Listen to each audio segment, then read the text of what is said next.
বাইরে যেতে হবে আপনাকে।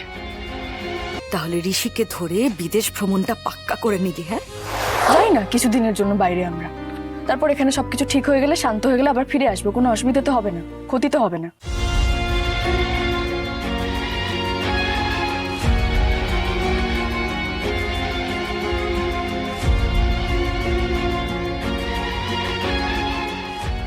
বাইরে যেতে হবে আপনাকে। এখানে থাকলে আরো অনেক বড় ক্ষতি হয়ে যাবে আপনার।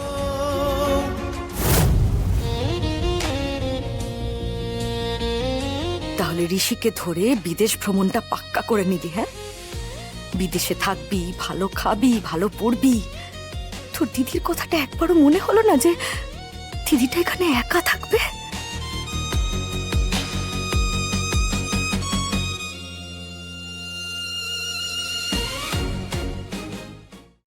আজই ডাউনলোড করুন আর এনজয় করুন আপনার পছন্দের শো।